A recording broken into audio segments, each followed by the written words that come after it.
Odisha quiz Surabhi 2023 ପାଇଁ Odisha quiz चतुर्थରୁ सप्तम श्रेणी पर्यंत। क्वेश्चन नंबर 1 केवेठारू भुवनेश्वर ओडिशार राजधानी होइछि? उत्तर 1948 मसीहा ठारू।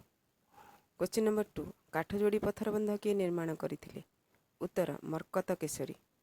क्वेश्चन नंबर 3 ओडिशा केबे स्वतंत्र प्रदेश रूपे परिचित हेबार गौरव लाभ कला? उत्तर 1936 मसीहा एप्रिल 1 तारिख। क्वेश्चन नंबर 4 झांसी राणी लक्ष्मीबाई इंग्रेज शासक विरुद्ध रे संग्राम करुथिला बेले तांको ओडिशार किए साहाय्य करथिले? उत्तर पुरीर चाखी खुंटिया बा चंदन हजूरी। क्वेश्चन नंबर 5 इंग्रेज केबे ओडिशा को दखल कले? उत्तर 1803 मसीहा ठारू। क्वेश्चन नंबर 6 ओडिशार केबे रेभेन्सा कॉलेज प्रतिष्ठा होइथिला? उत्तर 1876 मसीह। क्वेश्चन नंबर 7 केते मसीह नंदनकानन सर्वसाधारण पर खोला रहा? उत्तर 1960 मसीहा ठारू। क्वेश्चन नंबर 8 केउ मुख्यमंत्री समय ओडिशा रे प्रथमे पंचायत निर्वाचन होइतिला? उत्तर नवकृष्ण चौधरी।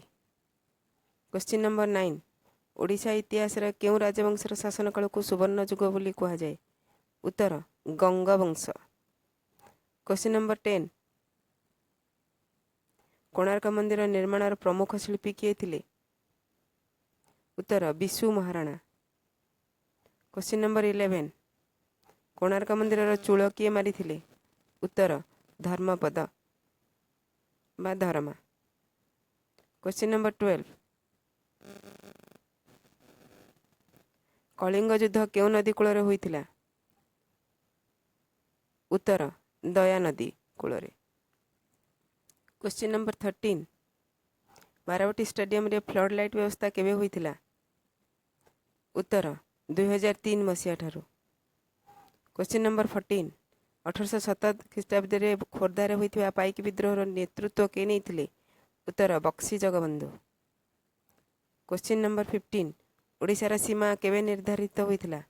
उत्तर 1950 मसीहा।